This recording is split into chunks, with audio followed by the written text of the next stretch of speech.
Hello guys, welcome to yet another episode of day of vlog. എൻ്റെ part വന്നിട്ട് ഞാൻ രാവിലെ നല്ല കാപ്പിയൊക്കെ കുടിച്ച് ചില്ലായിട്ടിരിക്കുന്നത് നിങ്ങൾ കണ്ടത്. ഇനിയിപ്പം അങ്ങനെ തന്നെ ഇരിക്കാൻ പറ്റില്ല. ഇനിയിപ്പം അടുക്കളയിൽ കയറി പണിയെടുക്കണം. അപ്പോൾ ഫുഡ് ഉണ്ടാക്കലാണ് അടുത്ത പരിപാടി. ഞാൻ അടുക്കളയിൽ കയറി ആവശ്യമുള്ള സാധനങ്ങളൊക്കെ നോക്കിയപ്പം ചിക്കനാണ് മെയിൻ. അപ്പോൾ അത് വെച്ചൊരു റെസിപ്പി ഉണ്ടാക്കാമെന്ന് വിചാരിച്ചു. സോ ഹോൾ ചിക്കനായിട്ടാണ് എൻ്റെ കയ്യിലുള്ളത്. ഞാനത് മുറിച്ച് അതിലെ എല്ലില്ലാത്ത പീസസ് മാത്രമായിട്ട് മാറ്റി എടുത്തു. അത് കട്ട് ചെയ്ത് ഞാൻ മാറിനേറ്റ് ചെയ്ത് വെച്ചു. പിന്നെ ആവശ്യമുള്ള ഇൻഗ്രീഡിയൻസ് ഒക്കെയാണ് ഞാൻ അരിഞ്ഞുകൊണ്ടിരിക്കുന്നത്. സോ നിങ്ങൾക്ക് ഏകദേശം ഈ ഒരു കുക്കിംഗ് കാണുമ്പം എന്താ ഞാൻ ഉണ്ടാക്കുന്നതെന്ന് മനസ്സിലാകും ടുവേർഡ്സ് ദി എൻഡ്. ഓക്കെ, അപ്പം അങ്ങനെ മനസ്സിലാവുകയാണെങ്കിൽ കമൻറ്റ് ചെയ്യണം കേട്ടോ. പിന്നെ ഞാനിനി കുക്ക് ചെയ്യുന്നതാണ് നിങ്ങൾ കാണുന്നത്. So please to continue watching.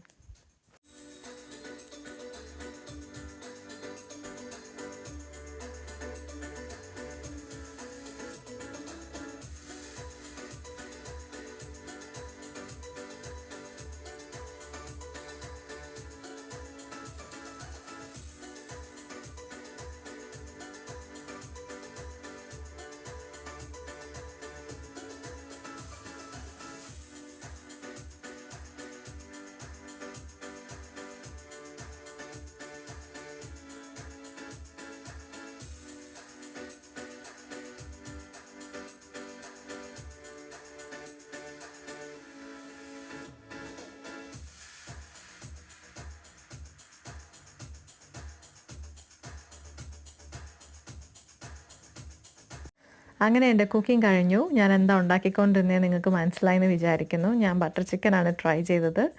പിന്നെ ഒരു നല്ലൊരു ഷവർ എടുത്തു.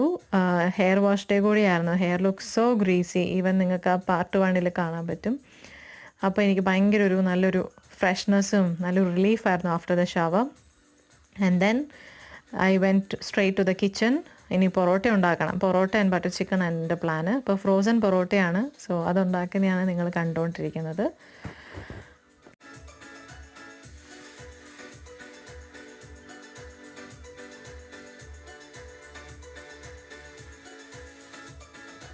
പൊറോട്ട ആയി വരുന്നു. ബട്ടർ ചിക്കൻ ഞാൻ ഒന്നുകൂടെ ചൂടാക്കാൻ വെച്ചു. പൊറോട്ടയും ബട്ടർ ചിക്കനും നല്ല ചൂടോടെ അങ്ങ് കഴിക്കാമല്ലോ.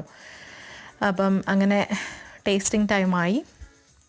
ഞാൻ ടേസ്റ്റ് ചെയ്തു.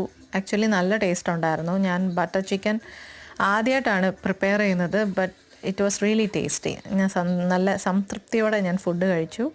പിന്നെ എൻ്റെ ഒരു ബഡ്ഡി ഉണ്ടായിരുന്നല്ലോ, ഞാൻ സീക്രട്ട് ബഡ്ഡി കഴിഞ്ഞ വീഡിയോയിൽ പറഞ്ഞേ. അപ്പോൾ ആളുടെ ഒരു ചെറിയൊരു ക്ലിപ്പും കൂടെ ഞാൻ അവസാനം അറ്റാച്ച് ചെയ്യാം നിങ്ങൾക്ക് കാണാനായിട്ട്.